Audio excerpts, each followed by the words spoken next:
गरमी वाढत असल्यामुळे ग्राहकांमध्ये एनर्जी ड्रिंक बेवरेजची प्रचंड मागणी असते। नागरिकांना दर्जेदार व सकस अन्न पदार्थ मिळावे यासाठी अन्न व औषध प्रशासनाने तपासणी मोहीम सुरू केलेली आहे। 27 मे 2026 रोजी नाशिक जिल्ह्यामध्ये विविध ठिकाणी केलेल्या तपासणीत आढळलेल्या संशयास्पद अन्नपदार्थाचा रुपये 1,19,712 रुपयाचा साठा जप्त करण्यात आल्याची माहिती अन्न व औषध प्रशासन सहाय्यक आयुक्त तांबोळी यांनी प्रसिद्धी पत्रकाद्वारे दिली आहे। जेल रोड नाशिक रोड येथील आजनी ट्रेडर्स या पेढीची तपासणी केली असता पेढी विनापरवाना व्यवसाय करीत असल्याचे आढळून आले। या पेढीत विक्रीसाठी आढळलेले कॅफेनेटेड बेवरेजेस म्हणजे स्टिंग व एनर्जी ड्रिंक या दोन अन्नपदार्थाचे नमुने घेऊन उर्वरित रुपये 31,780 किमतीचे तब्बल 1,584 बाटल्या बेसळीच्या संशयावरून अन्न व औषध प्रशासनामार्फत जप्त करून सुरक्षित ठेवण्यात आला आहे। पंचवटी मार्केट यार्ड या ठिकाणी मेहसर स्नेहा फूड प्रॉडक्ट्स या पेढीच्या तपासणीतही विनापरवाना विक्री होत असल्याचे निदर्शनास आले।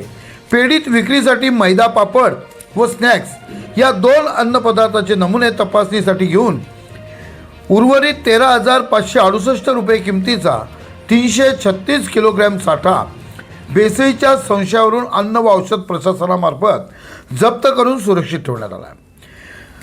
तिसरी कारवाई बालाजी ट्रेडिंग कंपनी त्र्यंबकेश्वर नाशिक या पेढीच्या तपासणीत या पेढीत विक्रीसाठी असलेले रिफाइंड सोयाबीन ऑइल हे खुल्या स्वरूपात विक्री होत असल्याचे आढळले। या तेलाचे नमुने तपासणीसाठी घेऊन 68,864 रुपये किमतीचा 430 किलोग्रॅमचा साठा जप्त करून सुरक्षित ठेवण्यात आला आहे। चौथी इगतपुरी तालुक्यातील मुंडेगाव येथे गुरुदत्त छाया डेअरी या पेढीच्या तपासणीत पेढीत अनारोग्य परिस्थितीत पनीर या अन्नपदार्थाचे उत्पादन व विक्री होत असल्याचे निदर्शनास आले। अन्नपदार्थाचे नमुने तपासणीसाठी 3,200 रुपये किमतीचा 10 किलोग्रॅम साठा बेसळीच्या संशयावरून अन्न व औषध प्रशासनामार्फत जप्त करून नष्ट करण्यात आलेला आहे।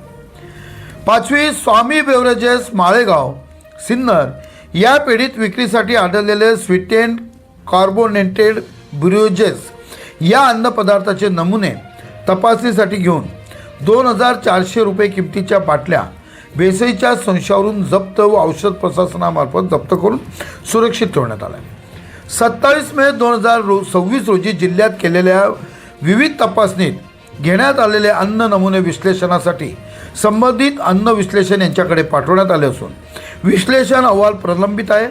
अहवाल प्राप्त झाल्यानंतर संबंधितांवर अन्न व सुरक्षा मानके कायद्यान्वये कारवाई करण्यात येणार असल्याचे अन्न व औषध प्रशासन सहाय्यक आयुक्त तांबोळी यांनी कळवले।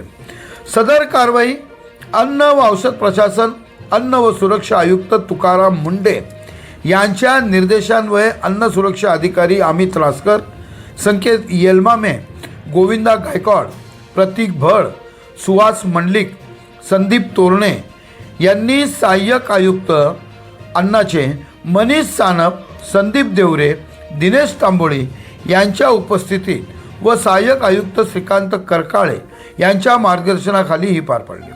भेसळयुक्त अन्नपदार्थासंदर्भात तक्रार तसेच गोपनीय माहिती असल्यास प्रशासनाचा टोल फ्री क्रमांक 1800222365 1800222365 यावर संपर्क साधावा असेही प्रसिद्धी पत्रकात नमूद करण्यात आलेले आहे।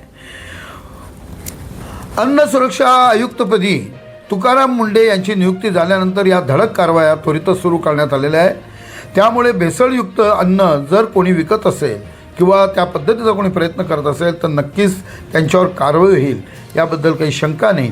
चांगल्या या कारवाया होत आहेत, नागरिकांमध्ये या कारवायांचं कौतुक होत असून प्रबंधभूमी महाराष्ट्र न्यूजसाठी महाराष्ट्र न्यूज इन्चार्ज हरीश मारू।